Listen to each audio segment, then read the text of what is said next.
There's this psychiatrist, a lady named Dr. Frances Cress Welsing. She has a theory about the black man in America. She says that because of the system of racism, the black man in this country has been made to think of himself as a baby, a not yet fully formed being who has not realized his full potential. To support her claim, she offers the following. We're about ready to begin. If you can take your seats, please. Peaceful greetings, everyone. We're going to open with libation. Greetings, everybody. Hotel, Bardani, Aquaba. So we're going to do a libation, and for those who don't know, what we're doing is we are calling upon the energy of the Creator as it loves so below. As the waters nurture and heal, waters come down and heal and nurture. We give it back to the Creator, Mother, Father, God, Creator of all things. So if I say I go, you say I go. Amen.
To all the sacred rivers, streams, to all the sacred deities, calling upon the protectors, the healers, the warriors, the sustainers, we call upon you inside. We'll call upon you, Pachu, the great ancestors. At this time, you may call upon those warrior mothers and fathers that you know, the freedom fighters.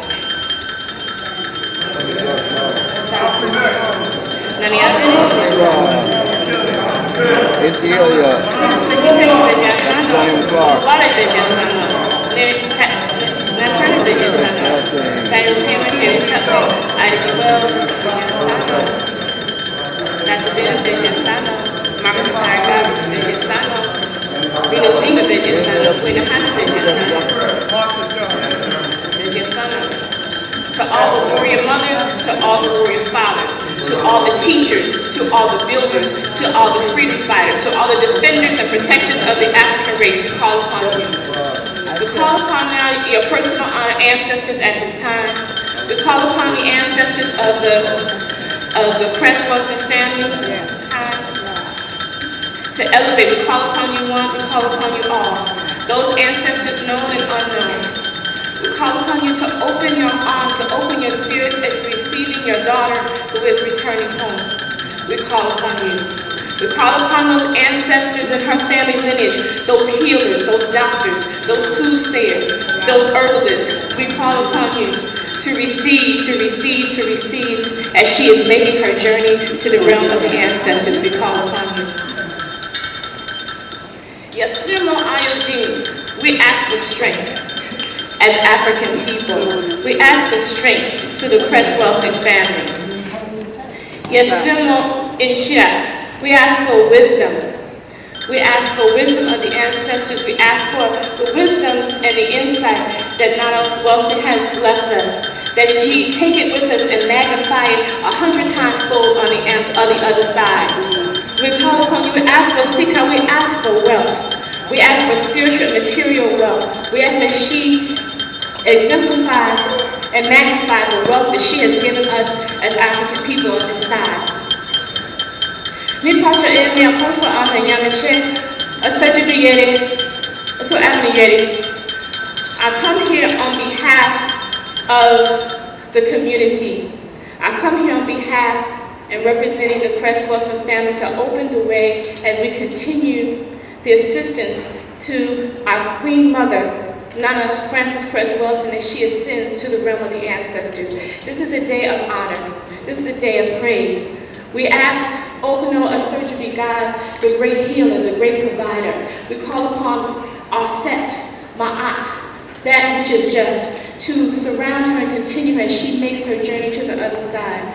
We are here to give honor and praise to her work and to say, Midawasi, thank you. Thank you for a job well done. Thank you for the lessons. Thank you for the gift of restoring our identity as African people. Thank you for giving a vision, a word, to the level of discrimination, to the atrocities that have been done to us as African people. We say thank you. We are here to say that we love you. We will take your word. We will continue it in our lives. We say Medawasi P. We say thank you, Madasi, Madasi, you Monikasa, Madasi, Manani.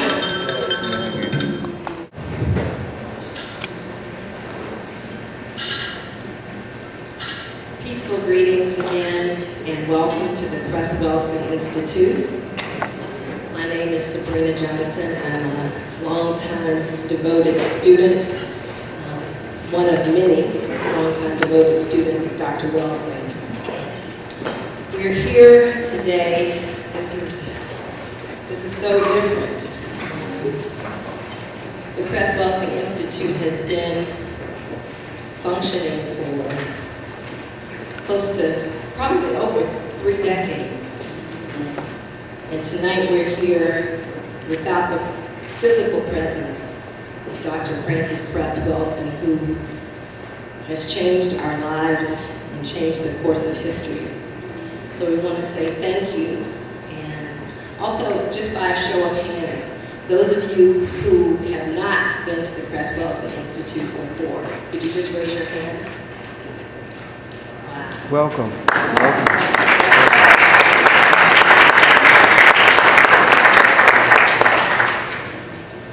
We opened with libation, which is a traditional African approach to prayer.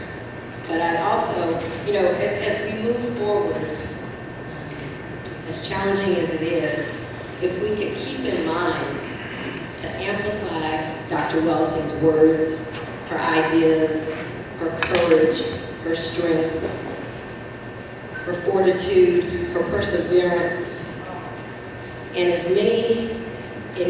as many ways, as much time as we can, listen to her speak in her own words. So with that, I'd like to share, and I'd like you to participate in a prayer that Dr. Welsing wrote.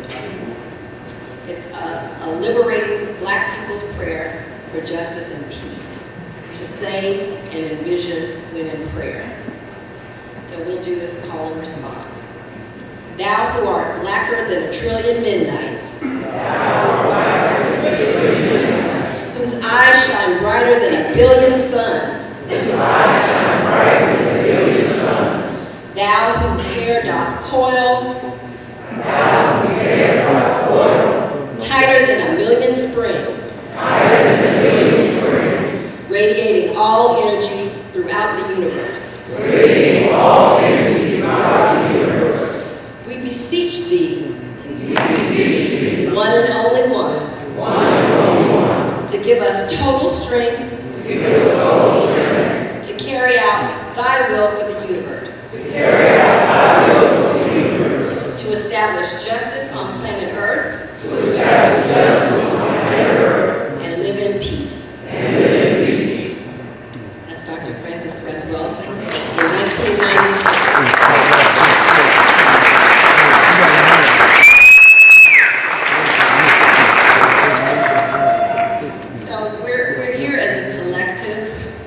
support each other in healing and stepping forward with our lives enriched by the teachings and the prime example of Dr. Welsing. So I'll talk about the mechanics of the opportunity for anyone to come forward and share their remembrances of Dr. Welsing. But first, I want to give a little bit of background about the Cress Welsing Institute. The most recent iteration of it, we'll say in the last 20 years. So the Cress Welsing Institute is a lecture series that Dr. Welsing established, convened, and carried forward all these many years. We were meeting on the second Thursday of the month here at Howard from 7 to 10 officially, from September through through June every year. And people of all ages, of all stations, as they say in life, came to share. So it was like a lecture in a classroom. It was problem solving amongst community, and it was psychotherapy, all free.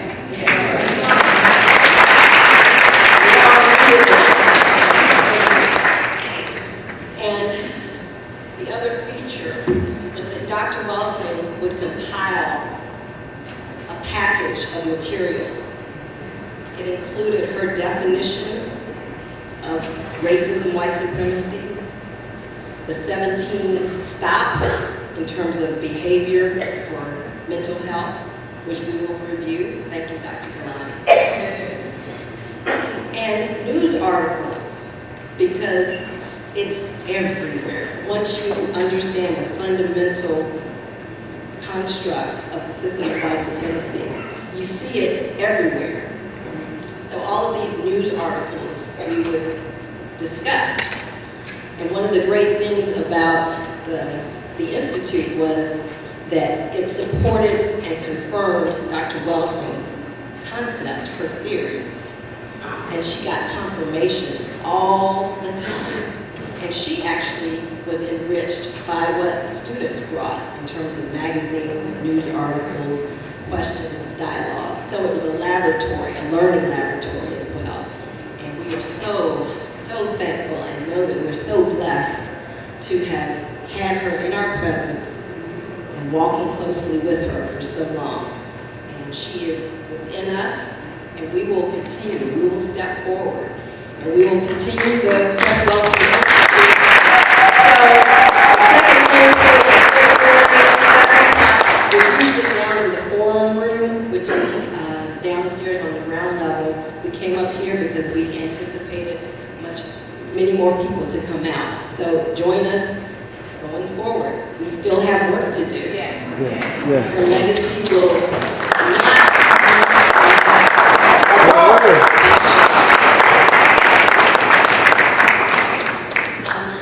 So I'd also like to say that Dr. Welsing was absolutely on her cosmic assignment. Without exception, without wavering, all the time.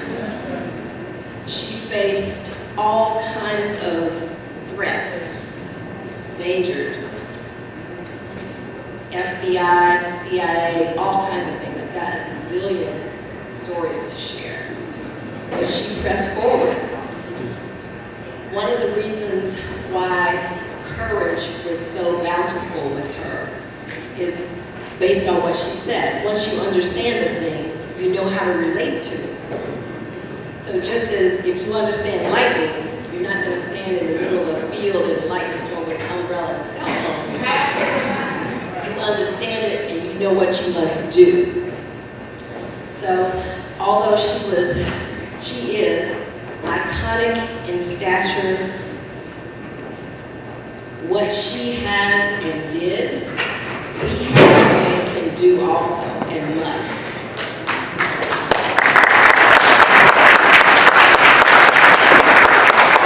She used to envision in her mind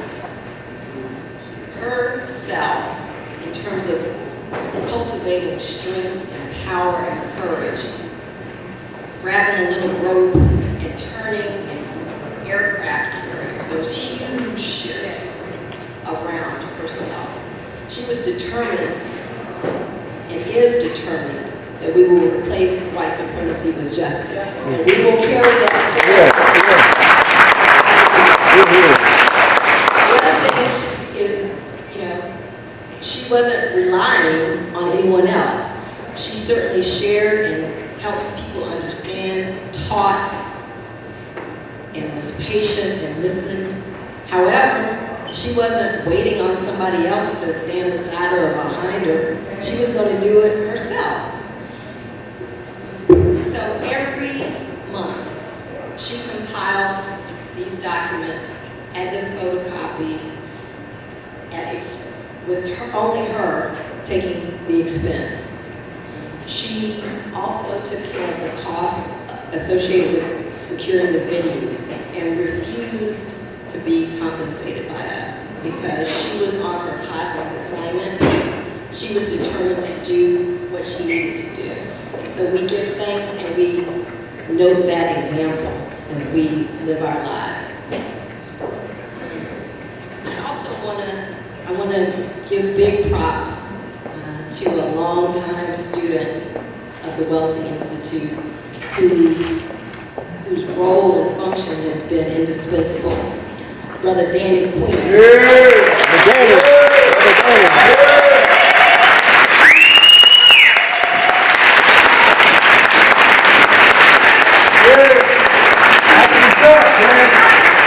He's a talented poet, but he had the vision to archive, to capture, to record time and time again. So that the record is on the record. Share the lessons, the teaching all over the world. That's right. With the technology we have. So big props, Brother Danny. Thank you. Right.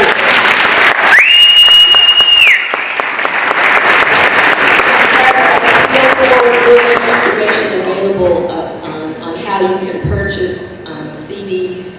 Yes, he's in the back. Now the cook. Danny, Dr. Galati is summoning you to come up front, please. Hey. He's back there really working.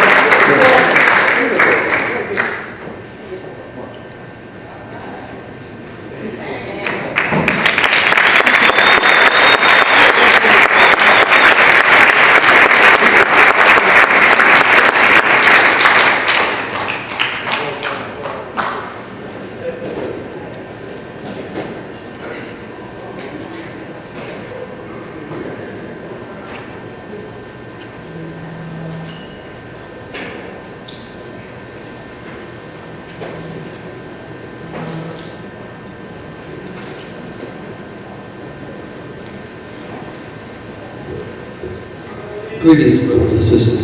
Greetings. You know, my spirit is so heavy. I mean, I always felt the need to. I work at night as an engineer, so I always make sure I have plenty of leave so I could be here second Thursday. And when vacation time came around, I always made sure I took my vacation the second week of September so I could be here for Doc because I knew I had to be here. Because I used to go to a lot of lectures and we didn't record things. People were just talking, and that'd be it. But I said to myself, I said, I need to record what she's saying because it's so important that we catalog this. Not just for us, but for generations to come. It is so great. Now something else that's been around for a long time. They remember when we started doing on cassette tape. Before that, I think we were doing on 8-track. No, we went that far back. But we went from 8-track to CD, and we're going to take it to the next level for the next generation. That's with the MP3. That's where we're going. So we preserve this stuff, you know, and don't let this die. We can't let this die. This is ours. She belonged to us. I don't care what nobody say anywhere around the world. She was ours. I read all kind of negative stuff. I don't care for that stuff. We know who she was. And we know she loved black people. We know she loved us. I mean, my heart is heavy. Because we worked as a team all the time, you know. Sometimes I'd come out and run a little late, sweating like a bull. The doc would say, take your time, Dad, take your time. I said, Doc, I ain't got that much time. I usually set up. When you get here, I had that stuff ready. You know, so I just want to thank all you all for coming out. And I thank God for her spirit.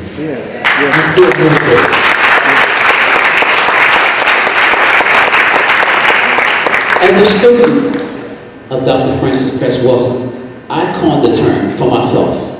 And if y'all like it, y'all can pick it up. I call myself a Welsing Knight. K-N-I-G-H-T, Welsing Knight. Thank you. We have known and loved Dr. Welsing for a long time. However, there's someone special amongst us who has known her the longest. So, she is no stranger to DC. She certainly is an iconic figure herself who has done phenomenal things and has left a legacy in the area of communication and journalism that is unmatched. This is Dr. Welsing's sister, Mama Lauren Cress Love, and she would love to come.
Since I have been back here these last few days since Francis transitioned, I've learned more about her than I ever knew. And I'll tell you why. We all probably have siblings or family members, and we know them as family members. But we don't know them out in the community, wherever. Or what? You know, we just don't know them. We don't see them with their friends, etc., etc. So, Francis and I are 11 months and 13 days apart in our age. I'm the oldest. And I'm 81, and she was 80.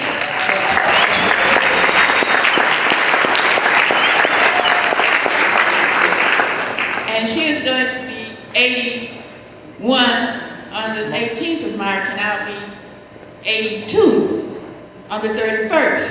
So for those days in between, we were the same age. Well, back in that day, 80-something years ago, when people didn't even act like they had sex,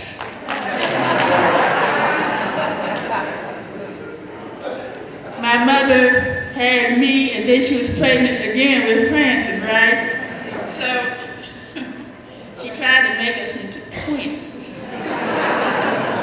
And so she bought the same, we had the same clothes, you know, for years. We dressed kind of alike, and although Francis was getting taller than me, but we dressed alike, and we still have similar tastes. So I brought her today in her jacket. Yeah.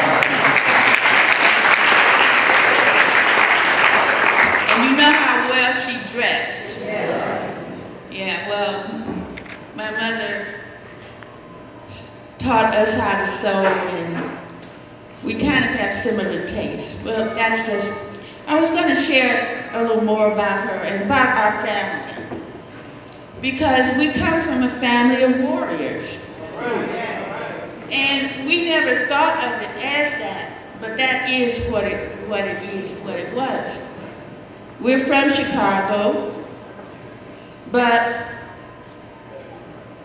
our great-grandfather came down in 1863 from Canada and joined the Union Army in Chicago and fought in the Civil War. Now, we didn't, that was just family history, but it's stuff in the genes, I do believe. Our grandfather, well, Francis is actually from a line of doctors because our father was a physician and his father was a physician. So his father was named Henry Clay Cress, and our father was Henry Noah Cress, and then Francis is Francis Ella Cress. Now, we didn't know that grandfather, who was a physician, he died very early on in 1909 when my father was about 4 or 5 years old. But our grandmother always told us that he was what was called a race man. And that term is a term that is used at that time to describe people who fought for the race.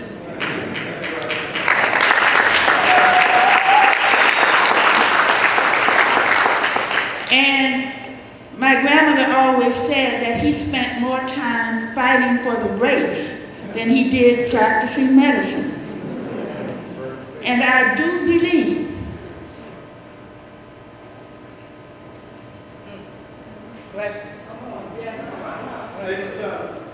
with all my heart that Frances channeled him. She channeled him because she has fought as hard for the race as she did practicing medicine. But the difference is that in her medical practice, she was practicing and fighting for the race. And any patient of hers will know and knows that she did something different in psychiatry, something that has not been done in psychiatry for black people. She looks at the case based on race. That's right. And she tells a different story, a different analysis, so that people coming to her, many people working for the federal government who are being harassed out of their jobs and don't understand what is happening to them. Frances helped them understand it is not you. It is this system of racism, white supremacy that is making you think you're crazy. Giving you heart attacks, stressing you out. It's a system that we live in. And if we don't begin to understand where we are, we will have even a greater difficult time. Neely Fuller, who taught Frances, you know the story, many of you. Neely Fuller says, if you do not understand racism, white supremacy, what it is and how it works, everything else you think you know will only confuse you. That's it.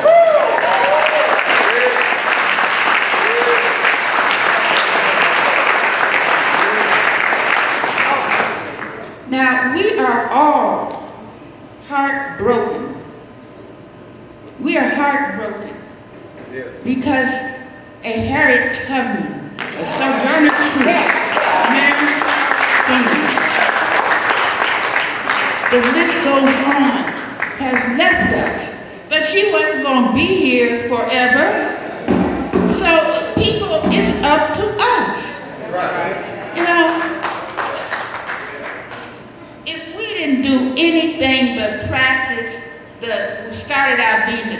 stops and now 17. If we just did that, you don't have to get real deep. Pick up the trash in the community.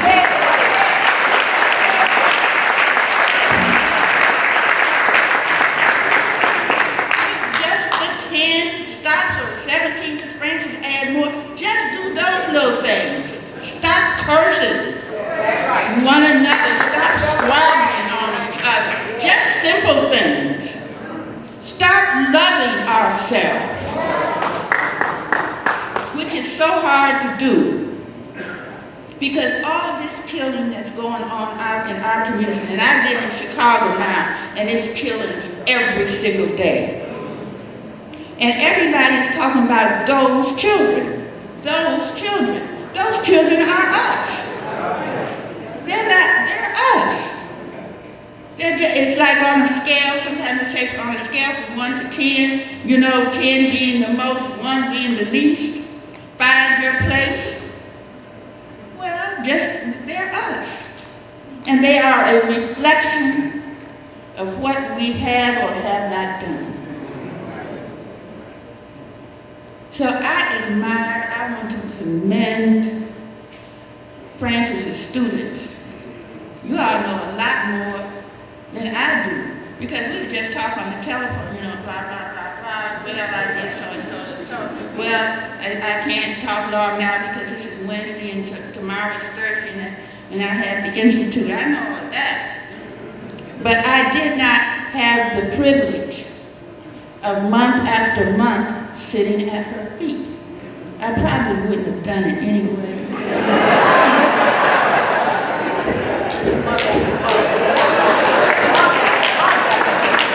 I'm the big girl. I'm the big sister.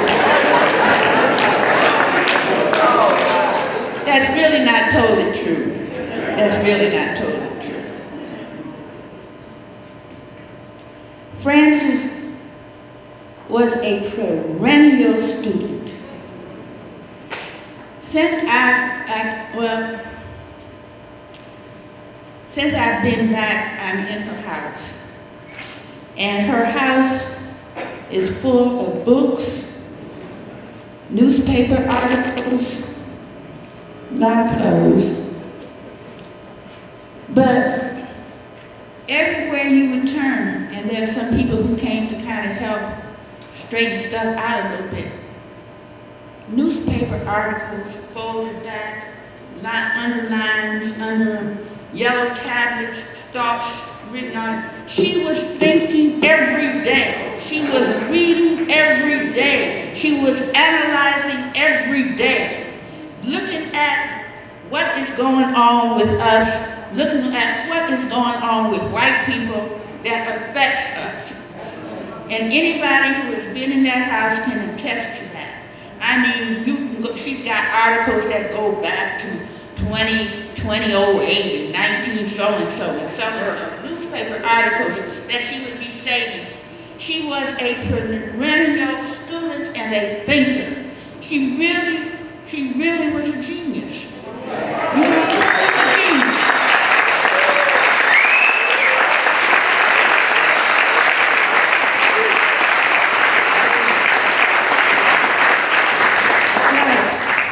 Now, because she was my sister, and I was how many months or whatever older than her, I didn't really think she was a genius. But that's not true. I thought she was smart because we were like about a grade between us in school.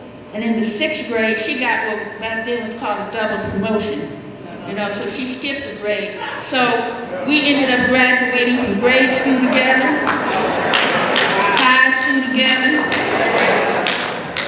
And at that point, my mother had us going off to college together. I just said, I can't take it. I didn't say it like that. I just didn't do what I was supposed to do to go to college with her. And didn't understand it for a long time. But we needed to, kind of go our separate ways.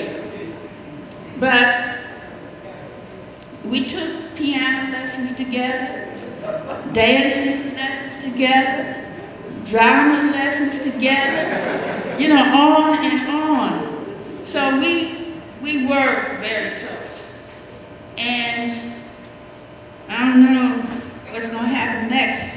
that side. We also have a younger sister, and right now she has challenges also. So this is a certain time in our family history.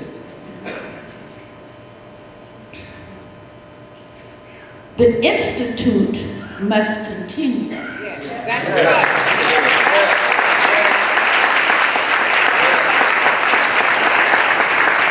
I am not sure that any other philosopher, teacher, thinker has for over 30 years, every month from September to June, without pay, had an institute to teach people something free. I don't think so.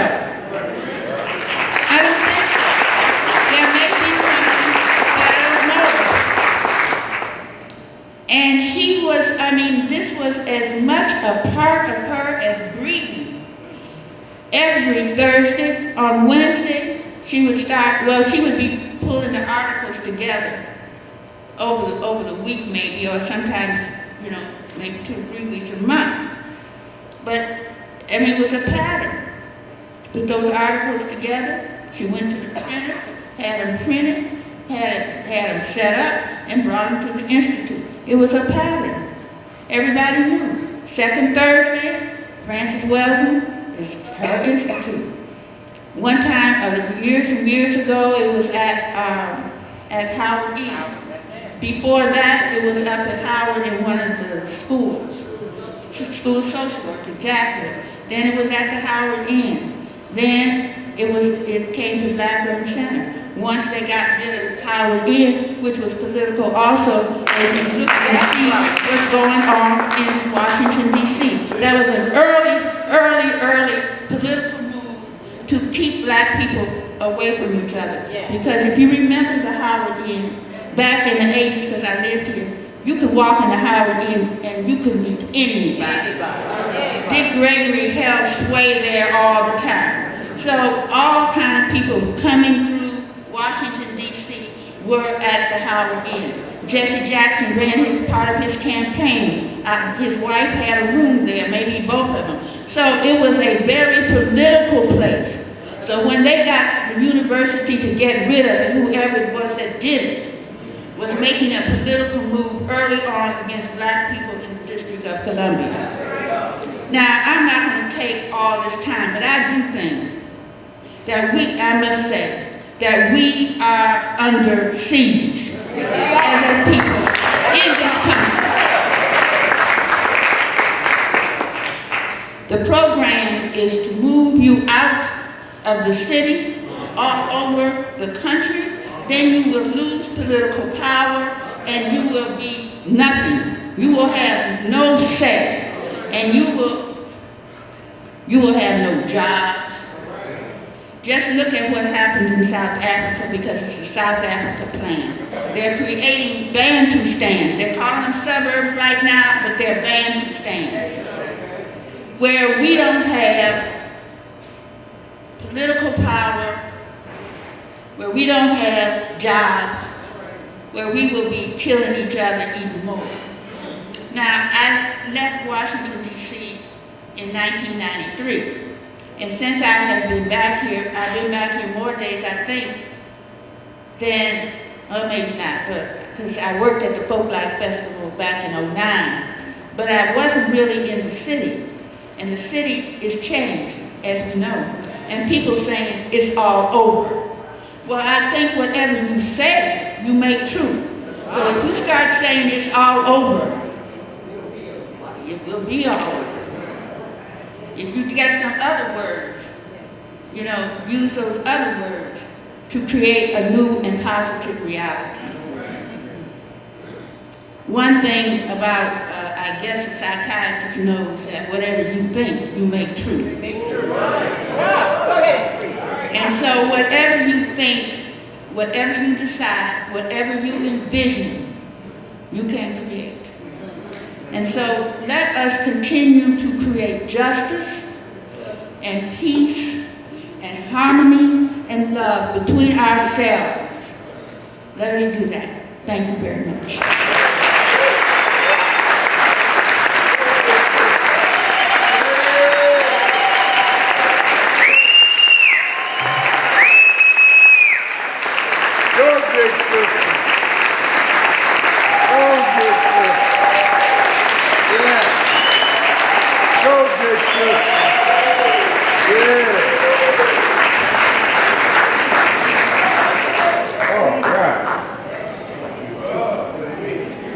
Thank you, Mama Lauren.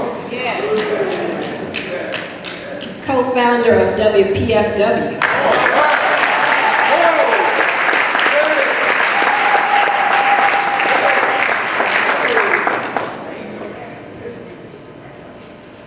Mama Lauren has certainly warmed us up in here. Yeah, and I want to continue with something really critically important for us all to note. And it's something that Dr. Welsing noticed many months ago. The ISIS papers. Her seminal work focused on her and her theory, which has never been refuted, by the way. The system of white supremacy is at another level of desperation now.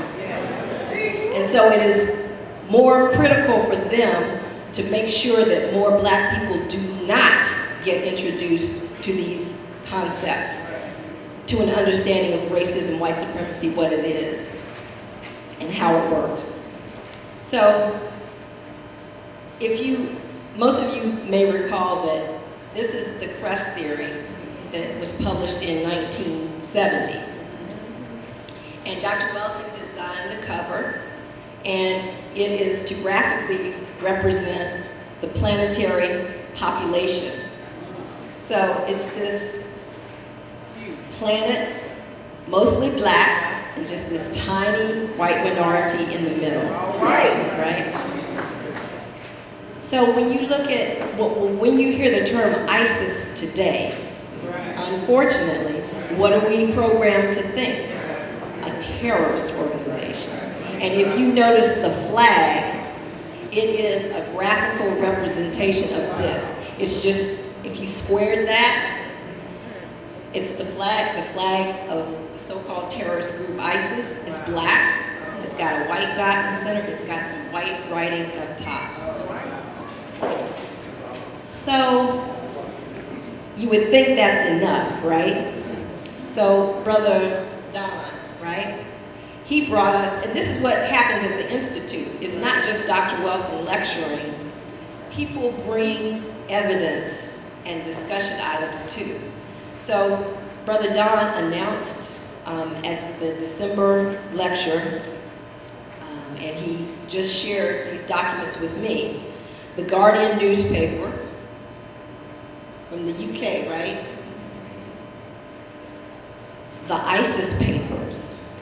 They're referring to documents on how this terrorist group, so-called ISIS, has built its structure. So we have to protect the legacy of Dr. Welsing and the information and make sure it gets to the next generation and the next generation after that. So the heat is on. The ISIS papers being linked to terrorism, how many people is that going to deter from reaching out? It's a significant obstacle, and we have to really strategize how to help people not be afraid to reach for the solution, the key to our liberation. So we're going to be discussing this at the Institute going forward. So I invite everybody to come and share and think and reason and dialogue. And also a couple of other things that we can do to not only keep her legacy alive, but do the work that we need to do, because it's certainly unfinished. So, not just on the second Thursday of the month, but anytime, convene a few folks, your friends or family, pull out a couple of newspaper articles, and just start a dialogue. Dr. Martin Luther King was known as the drum major for justice, and his holiday is the third Monday in January every year. So years ago, on the Sunday before that day, I started doing this, convening people, including Dr. Welsing, at my house, and we discuss racism, white supremacy. I used to pick her up at about 1:30 in the afternoon, and it was 2 a.m. when I was returning her home. So there are all kinds of opportunities, like I called it the justice gathering, because we were talking about strategizing how to produce justice and think about what's going on and what is it that we need to do to counter what was happening with us, whether it's on the job, in our families, etc., in the community at large. So I just invite people to think about that. In addition, train children to analyze news events. Many years ago, I was in the Boston area, and a few of us started a Saturday school for black girls. And in teaching African history, one of the assignments I gave them was to become a journalist. So I'd have them pick out a news article, anything that they wanted, and then ask a series of questions. What happened in it, have them write a paragraph, how did it make you feel, etc. And so get them trained to read, but not just read comic books and assigned reading, but things that are going to help them understand what's going on in the world. So I just invite people to think of ways to carry forward the message and connect with people, particularly cultivating black self-respect in young people, in children, in youth. That was the key. Dr. Welsing talked about black self-respect. Justice is a byproduct of black self-respect. You can't get there without that. So there are a couple of other things, items for the agenda that I wanted to share. Mama Janua Moja has some art and some discussion about what was happening with Dr. Welsing in her home to discuss. And also Mama Avana Walker has some insights about what was happening and the movement to protect and defend Dr. Welsing in her home. So perhaps in that order, if you would come forward.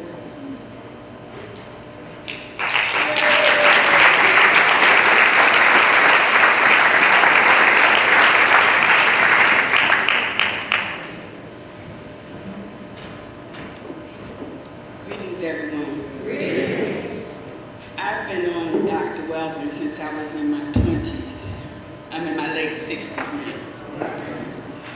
It's been a wonderful journey sharing moments with her, myself as an artist, her as an art appreciator, and very creative spirit herself. Very, very creative spirit. So I turned her on to an artist that had used her work as his template. And this is the work of a brother from Chicago, Daryl Harris. Daryl was a school teacher in Chicago public schools.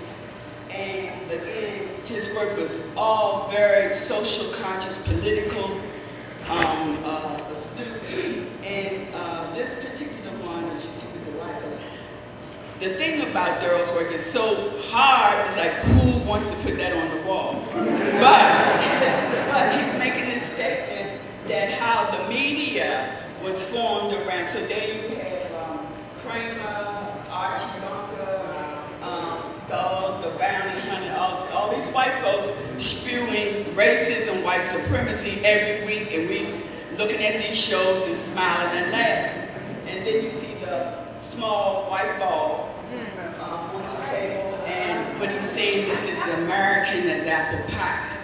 This is American as hot dogs and what have you. So this is something that is used against us in the name of entertainment. This one is also, again, about guns and what black mothers have to suffer as a result of this.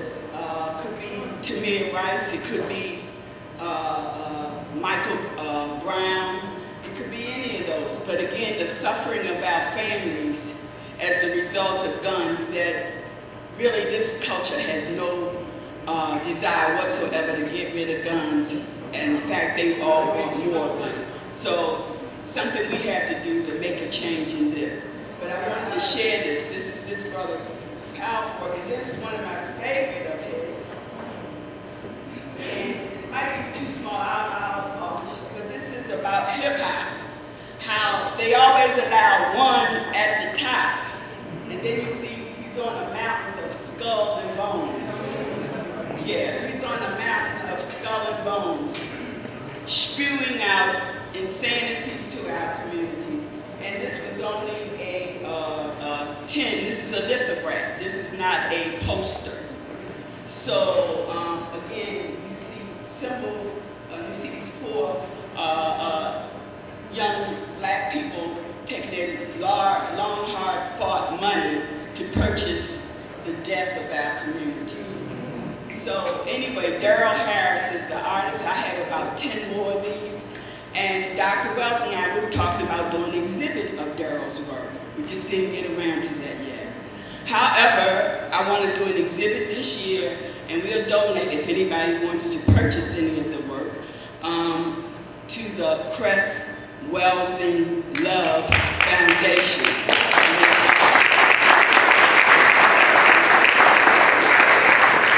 Another project which we ventured out on was the t-shirts. And you might have seen it, and we plan to have during the 40-day repast, 40-day celebration her t-shirts. We put together 2 t-shirts. This is one of her quotes and saying, "African jeans wear with pride." And she has a signature on it. And then her other one is, "All colors are beautiful, but most black, most beautiful." So we'll have another series of these t-shirts printed for February the 11th when we get back together. But I call myself, being a friend, I called myself the art of distraction for her. But it really wasn't. When she came to my home, I would pull out videos, DVDs. And we would look at Flag Wars, the Be a Richard story, Goodbye Uncle Tom. And she was like, "Jaguar, is this what's going on?" Yes, this is what the media has perpetrated against us, how they've used so-called entertainment against us. So in the spirit of Dr. Welsing and the love that she's given us, we must, as everybody has said before me, carry forth the great work. I'll be the artful warrior on the field, and do so lovingly and working with our children as well as much as possible to carry on her legacy. Thank you. Hotep and greetings, everyone. I am so honored, and I thank you for the opportunity to share my thoughts this evening. Though you may not have seen me in a while, I've been working behind the scenes. Recently, I did an all-day workshop about, guess what? African-centered education. All right. For both staffs of both historic Roots Charter School and Roots Activity Learning Center, both founded by the revolutionary Dr. Bernita Thompson.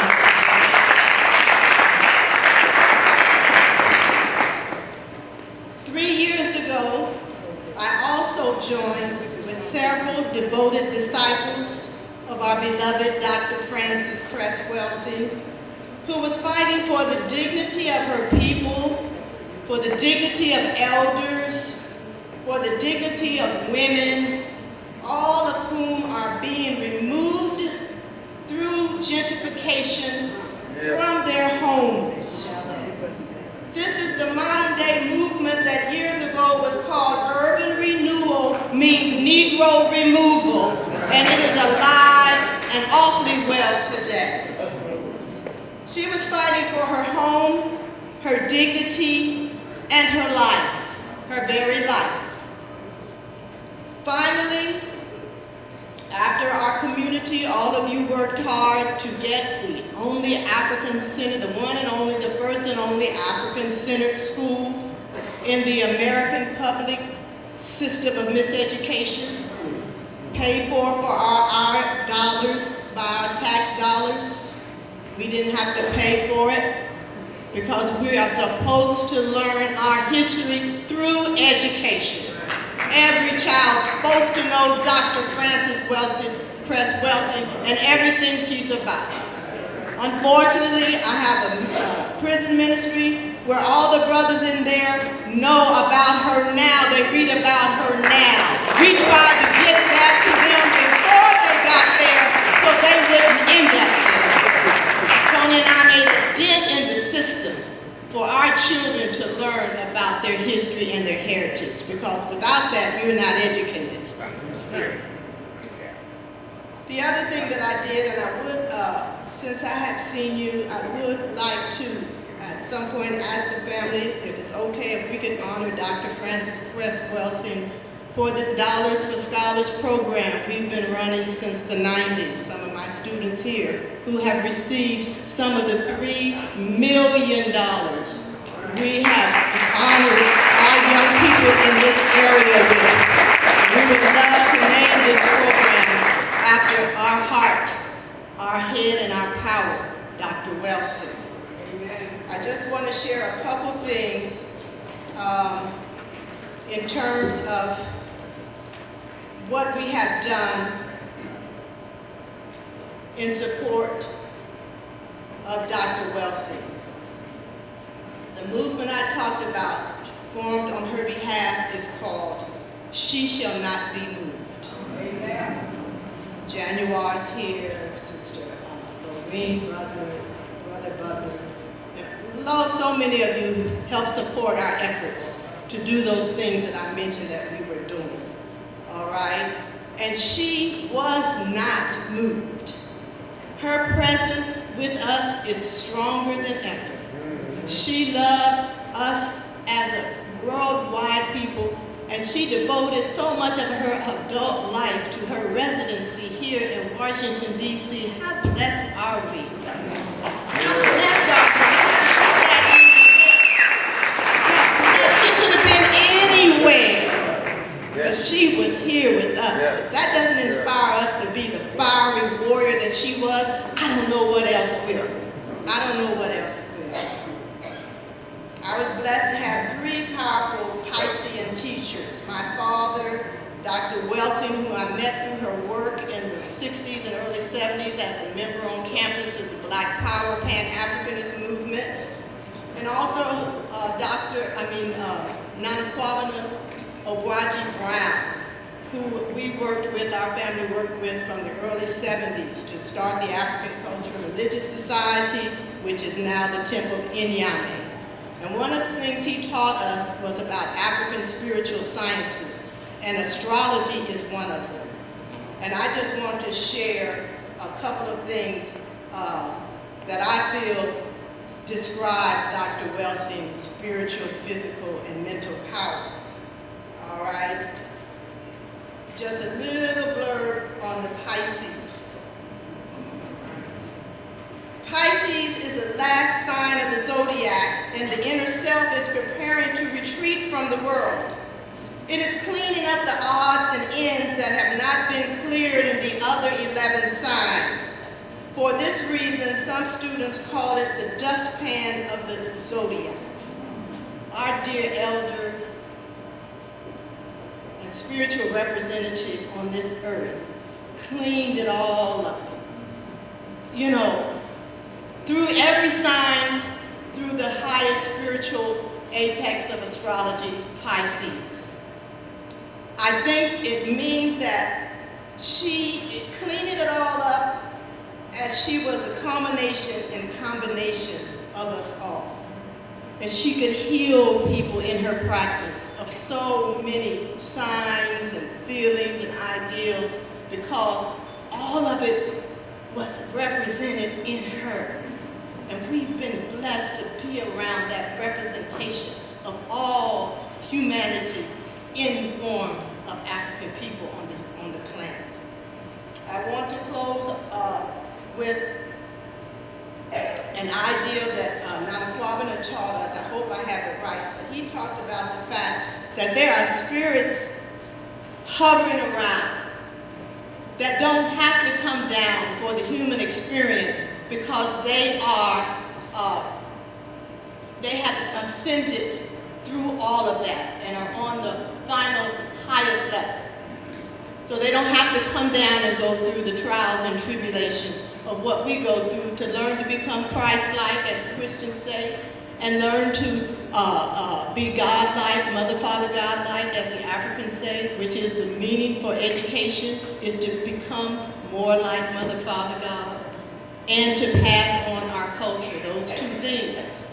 So I think about Dr. Welsing coming, she must have been just checking us out from up there. You know, she done hers, it's done. But she said, oh my, ooh, you know how we used to say, this is a mess, I tell you. I got to get on back down up through in here, through the genes of her ancestors and parents who created 3 historic angels in the Crest family. She came down here for us to go through the relentless work that she has done. 24/7, she's teaching, healing, saving us, and telling the truth. Oh, that's all she does.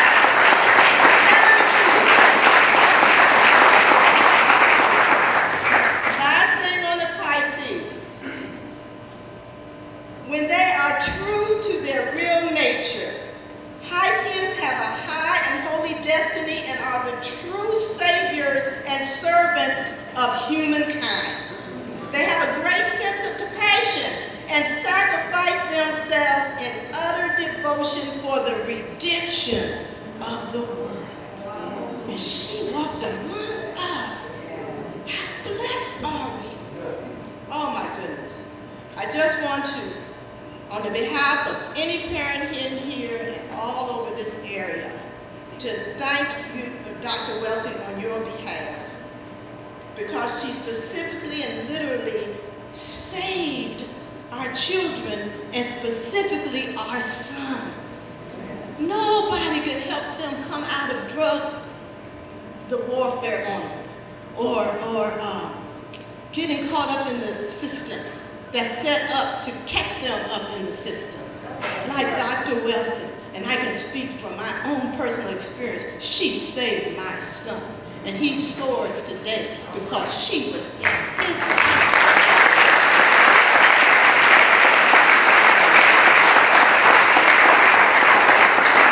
Families that during the 60s and 70s, we were taught 3 things in our movement that the system that the doctor analyzes for us of racism and the system of white supremacy cut us off from our past and culture, try to destroy the black family, and try to annihilate the black man. So parents, don't ever be ashamed to take your son somewhere for help. Because somebody's black sons have got to go to prison. Somebody's black sons have got to be on drugs. Somebody's black son has to be annihilated for this system that the doctor has spent her life teaching us institutes in our communities.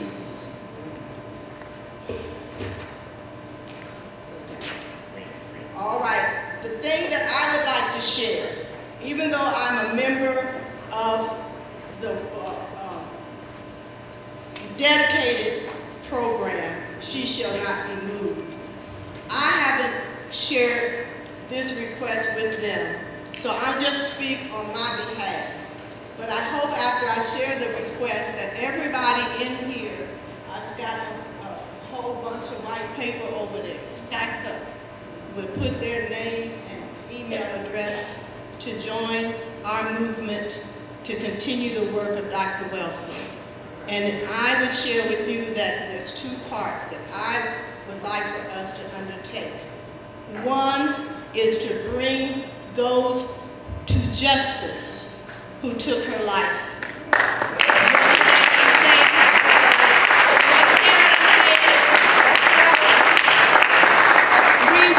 In the legal battle that she never gave up, we wrote appeals and motions and whatever, and everything we wrote, we included the documentation from her doctors that what is happening with the noise from the Jewish Daycare Center and that playground that's illegally close to her.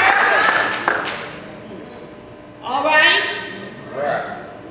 So we need to bring them to justice. And we've got a lot of court experience by helping Dr. Welsing these last 3 to 4 years. She can't do it all, but she did it all. You got that? We're gonna bring them to justice. We got the documentation, all right?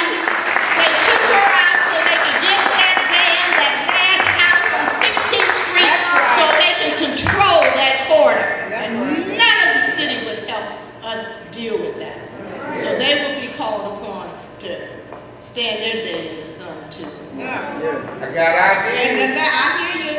And the last thing I want us to do, hopefully through our group that's been working, is whether we have to buy the house for the family, so it'll stay in their family, and we can use it to set up the Dr. Francis Welsing Archives, Museum, and Institute on 16th Street.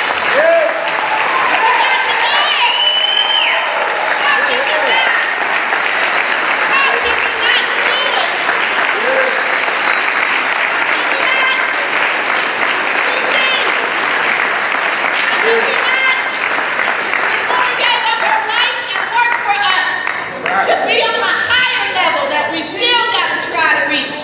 So I need for everybody's name and email address to be over there. How can we not? It's something called in my art reciprocity. How can we take all that she has given us if we can't even articulate and not do these two things? Can I hear amen? I want to see your name. We want the block. We want the whole block. That's how you bring them to justice. It's the whole block. That's right. Then justice is served. Our block. And I think we have some more information on that campaign, Sister Laureen. Good evening. I had not intended to come up to speak, but I guess since I have been, as Danny calls it, a Welsingite, since I was a junior here at Howard University. I first saw Dr. Welsing in a room. Someone said, oh, this lady is speaking. What about? I don't know. When I left the room, my life was changed and I was on a quest. Shortly after that, I had graduated, and a few years later, my aunt, my godmother, had seen Dr. Welsing on TV. So she said, you're down in Washington. This lady's down in Washington. She's talking about racism, white supremacy. She has a book. You need to go get that book for me. So I found out where Dr. Welsing's office was. I went down there and I got the book. Now, you have to understand, my godmother is also my mother and my aunt's cousin. So if I got a book for my godmother, of course I had to get a book for my mother, and of course I had to get a book for my aunt, because they would not understand that. So everybody in my family by 1972 or 3 were also Welsingites, because they had the ISIS papers in their hands. And when they had the Crest theory in their hands. And when the ISIS papers came out, I finally got Dr. Welsing to sign my Crest theory, which said the year 1972 on the cover of it, and that was in 1990. When I found out about her passing, after working with her so closely for the last 3 years, I can't tell you, I just went through in and out of crying. It was more like my mother or my aunt or my godmother had passed. And because I saw her more than I saw them. And I was around her, and I was her student and her mentor. And whether she knew it or not, I just loved her dearly. I would like to finally say that we cannot let the Institute die. We cannot let the movement of She Shall Not Be Moved die. We cannot let the idea of Frances Cress Welsing die. I used to tell people I had 2 idols. Dr. Frances Cress Welsing, at the time she was still living, and Ida B. Wells. I think that they are 2 dynamic warriors, and now I had Ida on this side, and now I have Frances on this side.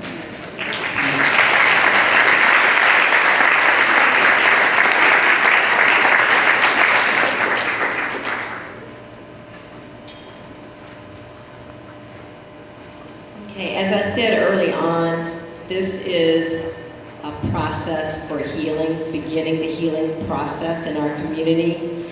So we want to give people an opportunity to come through to the mic. There's one on each aisle, the center and on either side. And if there's anything that you want to share in the way of reflections on Dr. Welsing and her impact on your life, please do. And we'll just start.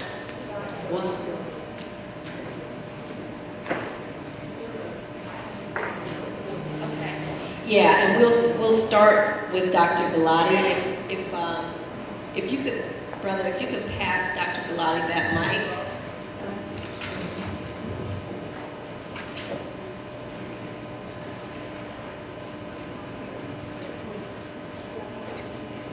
Should I stand up or just sit down? Huh? You want me to? Okay. Yeah. You want me to get up? No, ma'am. I can sit down right here? That's fine, absolutely. Yeah, we want to let people speak for about 2 minutes, and we want to start with you, Dr. Galati. Thank you. I can hardly say anything at all in 2 minutes. I can be talking really fast.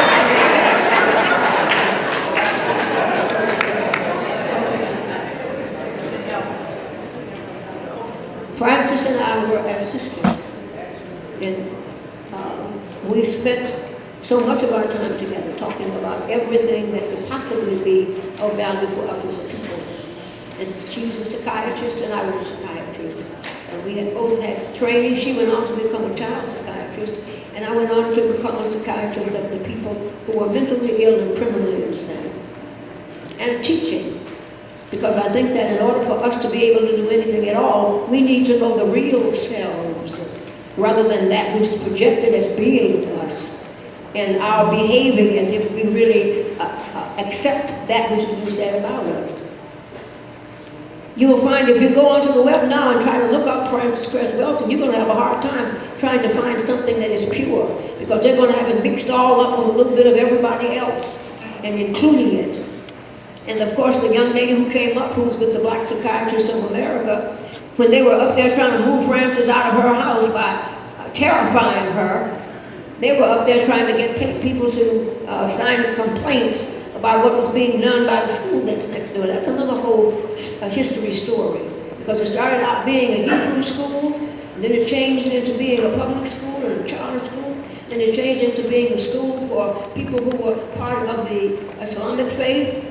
And they terrorized Frances by not only invading her space, but moving so close to her house that if you put your arm out of her window, you would be touching some kind of gate or something that was outside. But she didn't let that really take over her. She said, We know who we are. You all are trying to say that you are somebody who you are not. And since we are the beginning of mankind, and I have all the historical facts to prove it, we can make black and white, but you can only make white. And in many instances, sometimes the whiteness is albinism on top of the whiteness that you are. But we are the beginning of mankind. Jesus Christ was black. And he moved out into becoming a savior for everybody. And then he changed his color. She had done so much research. And for those of you who want the ISIS papers, they're on the web now, 337 pages, but you better try to get them out of there if you can, quick as you can, because you know they're going to take it off. In fact, I noticed that you've noticed that the helicopters were moving down here, coming past the window, while we were sitting in here. I suspect somebody was taking some pictures out of there. That's not being paranoid, that's just being real. And they're trying to find out what is this meeting all about, particularly since it is about Francis Cress Welsing. It's about the fact that we have finally reached the point in time that we can no longer be standing in the shadow looking at that which constitutes the world and trying to find ourselves in some kind of shadows and say that's who we are. No, we are the beginning of time. We are mankind. You came from us. We had to give you what it is that you needed. All you need to do is to take a look. President Clinton was raised by the black people. His mama was a nurse and she was in such bad condition, she couldn't take care of him. And his wife, you know, everything that she has ever said and written or anything has been banned from being a part of that which is available to people. When she was asked, how can you be a Republican married to a Democrat who happens to be the President of the United States? She said, I'm more than just a Republican. I'm a strong third Republican from South Carolina. He was the most ugliest, racist, who ever walked on two legs and said he was a man. And as a result thereof, if that was the kind of philosophy and the philosophical orientation she had, I'm surprised Clinton was even able to stay with her, because she was busily trying to man it over him and sissiify him as best she could, but she couldn't, because he'd been raised by a strong black woman who was a nurse for him, and he took care of what it was that was needed. Now, what else? What can we talk about it? I was on my way over here, and a young person came up to me and said, Mimi, I want you to read this. I said, and I read it, and I said, what are you talking about? He said, you getting ready to go up to the thing for Miss Welsing? I said, yes. And he said, well, go ahead and read it to them. Okay, and I said, all right. And I was trying to say, I don't know. Well, maybe I should read it. It's so hard to say goodbye to yesterday. Even harder when you're down to see a brighter day. And even harder when hindsight's so 20/20 and you clearly see you could have done things a better way. But I can't just sit and beat myself up and hide in shame and pride when fame is just around the corner. I can feel the moment about to blow up, and I just want my best friend to show up. I need you in my corner. And everything I got coming don't mean a thing if I don't share it with the ones that I love. That means you included. All the clothes and cars and money in the world that ain't love, no matter how I try to substitute it. So to wrap it all up, don't want to wrap you all up, but I gotta get this all up out of my system. So until the day that we can meet up and patch it on up, I just want to say what's up and hello. Hello, it's me. I was wondering if after all these years you'd like to meet to go over everything. They say that time's supposed to heal you, but I ain't done much healing. Hello, can you hear me? I'm in Carolina, dreaming about who we used to be when you were younger and free. I've forgotten how it felt before the world fell at our feet. There's such a difference between us and a million miles. Hello, from the other side. I must call 1,000 times to tell you I'm sorry for everything that I've done. But when I call, you never seem to be home. Hello from the outside. At least I can say that I tried to tell you I'm sorry for breaking your heart, but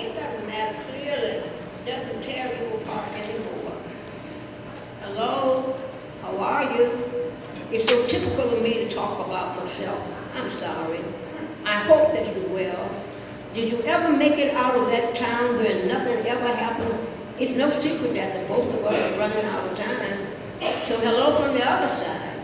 I must have called 1,000 times to tell you I'm sorry for everything that I've done, but when I call you, you never seem to be home. Hello from the outside. At least I can say I've tried to tell you I'm sorry for breaking your heart, but it doesn't matter. It clearly doesn't tear you apart anymore. Give thanks, Mama. Give thanks, Mama. Dr. Bellotti, we love our elders. Thank you.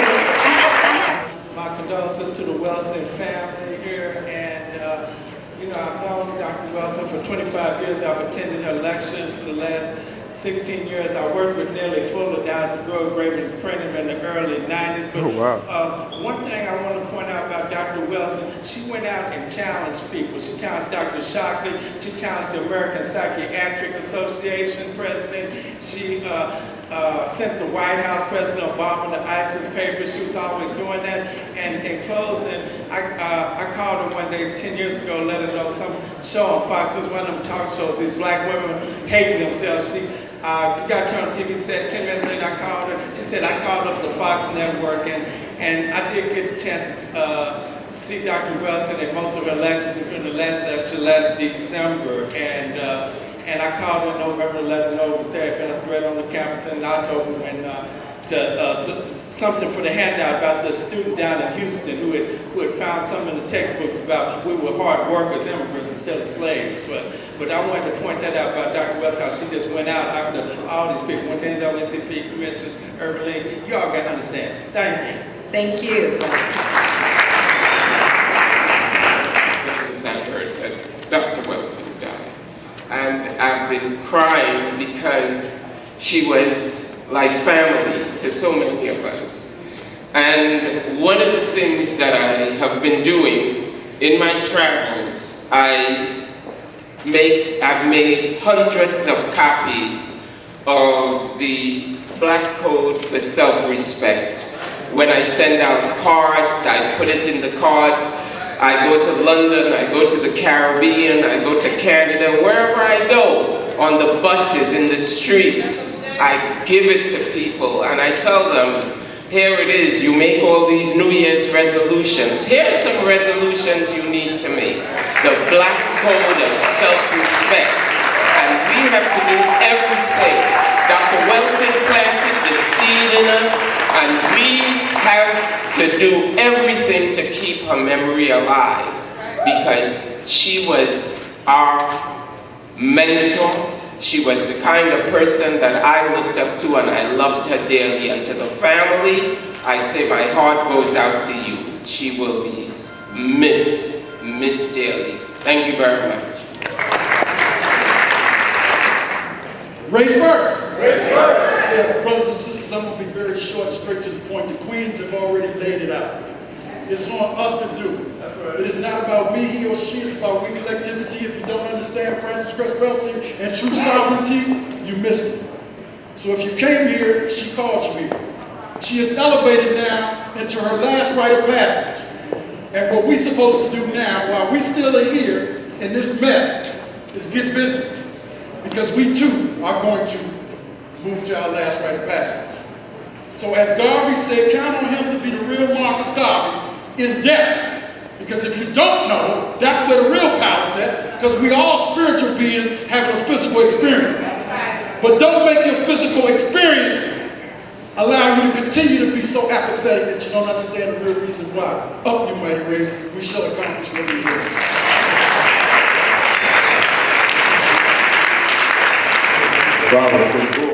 All right, I think it's very fitting that we hear at Howard University, since Dr. Welsing was fired at Howard University for speaking her truth.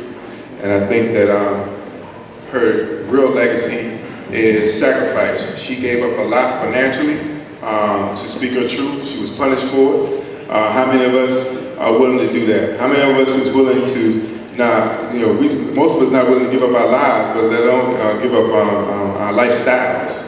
My name is Kimon Freeman. I'm in awe of Dr. Welsing. I read the ISIS papers when I was 19 years old, and it was, as they say, about that life. And it really changed the way I looked at the world. One of the things that I wanted to do was to honor her in some way. And I'm fortunate that we got the opportunity to do that. We was doing a small event called the Black Love Festival. In 2008, we had Congresswoman Cynthia McKinney, who was a presidential candidate at that time. Maybe you know about the other black candidate at the time. And she presented Dr. Frances Cress Welsing what we call the Fannie Lou Hamer Community Service Award. And a lot of the publicity shots that you see of Dr. Welsing holding a microphone is a picture of her standing on that stage. I'm grateful I had the opportunity to do that, but I'm ashamed to say what I'm about to say now. After receiving that award, Dr. Welsing told me that that was the first award she has ever received. And that broke my heart, because we don't acknowledge each other, the work of each other, and the sacrifices people took to get to where they are, doing what they're doing. So I just want to close by saying this. One, the Black Love Festival will be returning this year, and hopefully with your blessing, we will figure out a way to better keep this institute alive and also take it into the sun so it can blossom. You know, it's harder to get people into these rooms, but it's easier to take this message out to them. So hopefully we can do that. But I want to say this. Many of us are familiar with the Susus. And for those who are not familiar, I will say quickly, it's a group of people who take their money every month and they put it in a pot and they collectively do things with it. Now there's variations of it. One variation is that everyone put it in a pot, and this month you get the pot, you get to do what you want to do. And next month what we should be doing or considering doing is that we all put something in the pot with the people we trust. And no one person gets that pot, but we as a unit vote on what we do with that pot so that we can collectively start throwing our weight around, because it's not enough to have possession of information if we're not going to activate the information, and we're not going to realize the results of having that information, and that's like we like to say, we're going to do something. So I challenge each and every one of you to find a group of people you trust and do something. Thank you. Free the land. Free the land. Free the land. Peace and blessings. I just wanted to say that I deeply love Dr. Welsing. I met her up at Pyramid Bookstore, and she was such a jewel. She and Brother Hadari got into it a lot of times because she did not really want her books on the shelves. I don't know if y'all know that or not, but she made it known that it wasn't going to stay on the shelf. I don't know if she wanted the stamp on her book or what, but she did not want her books actually to stay on the shelves. And that was a very powerful statement. And I think we as a people can strategically buy out her books at a certain day, whatever we need to do, because she's our hero. She's our national hero. And we need to go down to the recorder of deeds and tell that house, wherever she is at 16th Street, that this is our hero. And you can't touch our hero. You can't make it just because someone else person is right next to her. And we are the ones that have our own territorial jurisdiction. And we have to stand strong on that. Free the land. Free the land. It's not a day that goes by that I don't say, like Dr. Welsing said, like Mr. Fuller said, I'm always quoting Dr. Welsing and Mr. Fuller. It's a shame that I consistently have to explain who Dr. Welsing is, so I go into it about the movie Baby Boy, I go into about the Field of Black Planet, etc., but I get upset that I have to do that, but I'm excited that when I am doing it. It was an honor and a pleasure to be able to go to lectures. I was going to lectures since about 2007, and I just honestly feel like I was a part of something that was big. I'm only 37, so I wasn't around during the King era, but I feel like this is like someone on that level. So being able to go to the lectures and listen to a Dr. Welsing, and even call Mr. Fuller. I used to call Mr. Fuller quite often, and he would talk 2 hours straight. For people who spoke to him on the phone, and that made just dropping major jewels. So I even thought that was like major, you know, to have someone like that you can also call. You can ask him anything. You could call Dr. Welsing. You can have a session with her, whatever you needed. I thought that was major. So her passing now, like a lot of brothers and sisters have said, we got to keep it going on. I was like, you know, if I hit this $1 billion, I'm definitely going to do something with Dr. Welsing's name. I mean, I was thinking all of that, but we don't have to have $1 billion to keep her legacy going. So I hope everybody is serious with the emails, what the brother right here said, and I'm sure what other brothers and sisters got to say about keeping this thing going. That's it. Can you hear me? Yes. I was about 21 years old. I've known Dr. Welsing for about 40 years. I met Dr. Welsing when I was incarcerated. I was doing 60 years. I was a juggernaut. I'm out of Baltimore City. I grew up right there in that area where Freddie Gray got killed. Back then, you could see Thurgood Marshall walk up and down the street. That was the area I came from. Low middle class, black people, working people. But anyway, I was well educated before I went to jail. When I got there, remember, he was a young man. I mean, chaos. Because I didn't have the keys to the car. And ontology, the ontology of people of color, the ontology means the study of reality, means that we are not only a materialistic people, we are spiritual people. And the spiritual is greater than the material. So I was reading an A.M.E magazine about 71, sitting in my cell. And it was an article by Dr. Cress Welsing, never knew her name. And it was called the MF, and the original MF. I ain't gonna say the word. And I said, yeah, young man, I'm in a prison with guys that got murder charges, burglary charges, rape charges. These were grown men. They were gorillas. And I seen this article, I said, oh my God. It framed me, it helped me frame, it gave me some idea what I needed to understand about my ontology, my reality. And it also, epistemology, the study of the validation of where knowledge comes from. It came from Dr. Welsing for me, epistemology. So I wrote her. This sister come up in that joint with that black leather on and that bush. That's, oh my God. And you know I was feeling them, because I'm a Pisces too.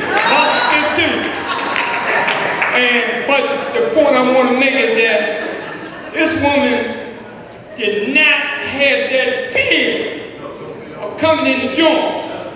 When we were abandoned, my generation. We were abandoned because we the only people, African American people, that have been told, that have been psychologized. Check out what I'm saying. The culture has told us that we are separate from our children that are incarcerated. Do you see Jewish children incarcerated like that? Do you see white children incarcerated like that? We've been psychologized. I'm now a counseling psychologist. 3 degrees, African studies, because of Dr. Welsing. African history. So, the number one thing about this sister is that I picked up about her. This sister had that focus that a Pisces has when he or she is not out of order. She had that focus. She sacrificed. She could have did anything. She had the money to go hither and thither. But she did it for us. And now we're in such a situation. Check out what I'm saying. If you can dig down and rise to the spiritual level, you got to come up to the spiritual level. You got to go beyond that materialistic plane and see, because what the sister said about what Neely Post said, they don't understand that racism, white supremacy, and all else, we ain't gonna do nothing but confuse you. And right now, many of us are confused, but underlying that confusion is that fear that they indoctrinated us with. But the spell, the good thing is the spell has been broken. Move around and listen to people talk. The people on the ground are talking there and saying, we got to do something. We got to change, because our back is against the wall. It's our time, folks. Let's do it. Because we're the greatest people on the planet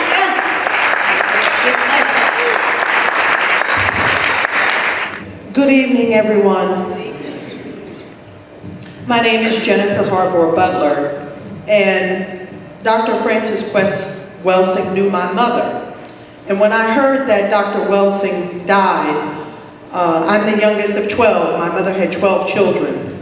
And she has a host of grandchildren and great-grandchildren and great-great-grandchildren, many of whom know of Dr. Frances Cress Welsing.